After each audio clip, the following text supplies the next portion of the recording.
Hello guys, this is মৃত্তিকা from মৃত্তিকাস haven. আজকে আমি আপনাদেরকে খুব সিম্পল ওয়েতে একটা বিরিয়ানির রেসিপি দিতে চাচ্ছি, যেটা আপনার বাসায় থাকা সব সিম্পল ইনগ্রিডিয়েন্টস দিয়ে খুব ইজিলি আপনারা এই বিরিয়ানির রেসিপিটা করে নিতে পারবেন। সো তার জন্য যা করতে হবে, প্রথমে একটা প্যানে আমি তেল দিয়ে দিয়েছি। এখানে অয়েলটা যখন গরম হয়ে আসবে তখন আমি পেঁয়াজ বেরেস্তা করার জন্য পেঁয়াজ কুচি দিয়ে নিয়েছি। তারপর পেঁয়াজগুলোকে আস্তে আস্তে ভেজে নিচ্ছি। হালকা লাল হয়ে আসবে যখন, তখন আমরা এটাকে তুলে নেব। কজ এটা নামানোর পর যখন একটা হালকা গরম ভাবটা থাকবে তখন এটা বাকিটা অটোমেটিক কুক হয়ে যাবে। সো এভাবে আমি ভেজে হালকা ব্রাউন কালার হয়ে আসলে এটাকে নামিয়ে নিচ্ছি। তারপর এটাকে ছেড়ে দেব। এটা হালকা গরম হয়ে আস্তে আস্তে এটা নিজে নিজে কুক হতে থাকবে। তারপর এখানে আমি সেম অয়েলেই যদি আপনারা বিরিয়ানির সাথে ডিম খেতে চান তাহলে আপনারা চাইলে ডিমের ভুনাও করতে পারবেন, আদারওয়াইজ আপনারা এভাবে জাস্ট ভেজে নিতে পারেন। তো আমি এখানে ডিমগুলোকে ভেজে নিচ্ছি, ভেজে তুলে নিলাম।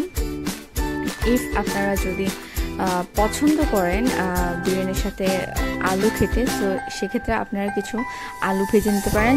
আমি এবং আমার ফ্যামিলি মেম্বাররা বিরিয়ানির সাথে আলু খেতে খুব বেশি পছন্দ করি, তাই এখানে আমি কিছু আলু দিয়েছি এবং আলুগুলোকে ভেজে নিচ্ছি।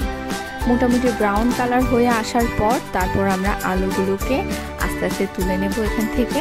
আমি ছোট ছোট সাইজের আলু নিয়েছি এবং আলুগুলোকে ভালো করে ভেজে নিয়েছি যেন খুব তাড়াতাড়ি সিদ্ধ হয়ে যায় এবং ভিতরটা খুব ভালো করে কুক হয়ে যাবে। সো আমার এখানে মোটামুটি যেই প্রিপারেশনটা নেওয়া দরকার ছিল সেটা আমার নেওয়া হয়ে গিয়েছে। সো এখন আমি চলে গেছি মেইন কুকিংয়ে। এখানে আমি প্রথমে গরম তেলটায় দারুচিনি দিয়েছি। এখানে কিছু গরম মশলা দিব, যেটা আমাদের বাসায় সবসময় অ্যাজ ইউজুয়াল থাকে। সো এখানে আমি কিছু দারুচিনি দিয়ে নিয়েছি, এখানে তেজপাতা দিয়েছি এলাচ, দিচ্ছি কিছুটা পরিমাণের লবঙ্গ। এটাকে হালকা ভেজে নিতে হবে 2 থেকে 3 মিনিট, সো দ্যাট এটার যে একটা নিজস্ব অথেন্টিক ফ্লেভার আছে সেটা বেরিয়ে আসবে। এবং এটা যখন আপনারা রান্না করতে থাকবেন তেলের সাথে, এই স্মেলটা বা ফ্লেভারটা খুব ভালো করে মিশে যাবে এবং এটা খেতে খুব ভালো লাগবে এবং অথেন্টিক টেস্টটা আপনারা পেয়ে যাবেন। তো এখানে আমি কিছু পরিমাণের ইনগ্রিডিয়েন্টস ব্লেন্ডার করে নিয়েছিলাম। তার মধ্যে ছিল পেঁয়াজ, ছিল মিষ্টি জিরা, কিছু সাধারণ জিরা, তাছাড়া ছিল একটা স্টার, জয়ফল, জয়ত্রী। সো নর্মালি আমি ওটা ব্লেন্ডার করে দিয়ে নিয়েছিলাম। তারপর এখানে আদা আর রসুন দিয়ে নিচ্ছি। মোটামুটি এটাকে আমরা ভুনা করে নেব। ভুনা বলতে এখানে হালকা একটু ব্রাউনিশ কালারটা, কাঁচা যে গন্ধটা থাকে সেই গন্ধটা যাওয়ার পর আমরা বেসিক্যালি এখানে আরও কিছু মশলা অ্যাড করে নিচ্ছি।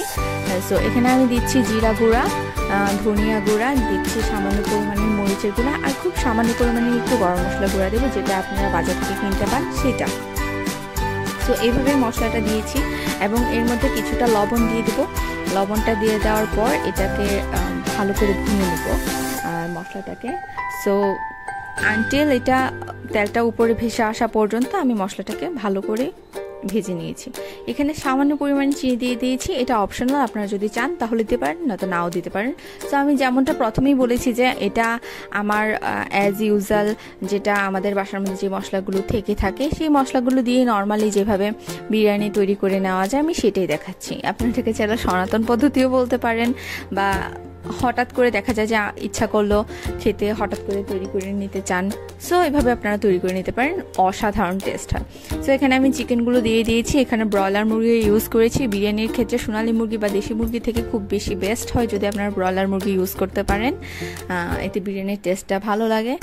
সো এটাকে আমি মাংসটাকে দিয়ে ভালো করে এটাকে ভুনা করে নেব তেলটা উপরে ভেসে আসা পর্যন্ত। একটু নেড়ে চেড়ে নিচ্ছি। আর আপনারা যদি চান তাহলে মরিচের গুঁড়োটা ইউজ করতে পারেন, আদারওয়াইজ কাঁচা মরিচও অনেকে ইউজ করে থাকে, অনেকে মরিচের গুঁড়োটা ইউজই করে না। তো আমরা যেহেতু ঝাল খেতে পছন্দ করি, তো এক্ষেত্রে আমরা মরিচের গুঁড়োটা দিয়েছি। সো এখানে বাকিটা আমরা ভালো করে ভুনা করে নিচ্ছি। মোটামুটি কুক হয়ে আসার পর আমি এখানে কোনো ধরনের জল ইউজ করিনি।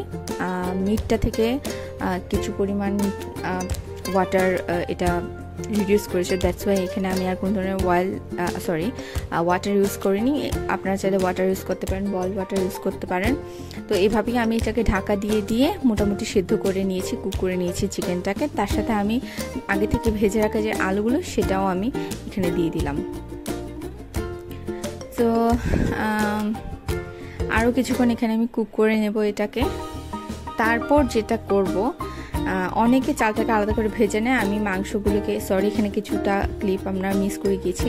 তো আমি মাংসগুলোকে এটা থেকে, ঝোলটা থেকে আলাদা করে নিয়ে সেই তেল বা মশলাটার মধ্যে আমি চালগুলোকে দিয়ে দিয়েছি এবং খুব ভালো করে এবার চালগুলোকে ভেজে নিতে হবে। তো আমি এখানে ভেজে নিচ্ছি।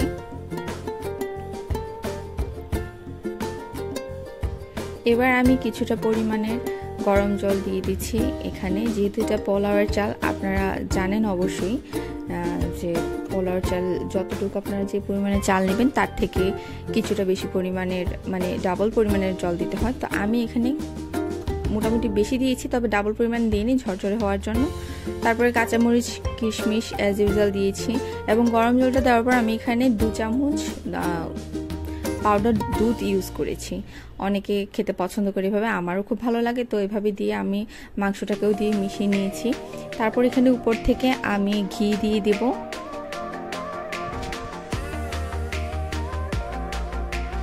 দিয়ে দিচ্ছি এখানে সামান্য পরিমাণ কেওড়া জল।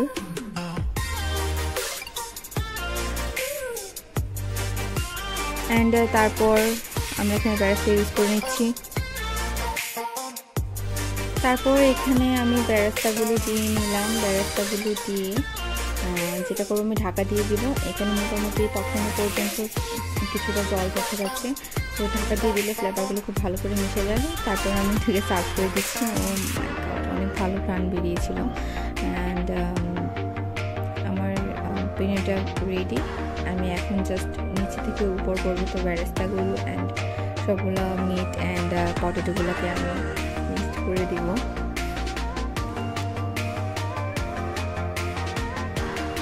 অ্যান্ড দেন সার্ভ করে নিচ্ছি ফাইনালি। সো এই ছিল আমার বিরিয়ানি। আপনারা চাইলে খুব ইজিলি এই বিরিয়ানিটাকে ট্রাই করতে পারেন ঘরোয়া সব ইনগ্রিডিয়েন্টস দিয়ে, যখন মন চায় তখনই। থ্যাংক ইউ সাথে থাকার জন্য। Keep watching.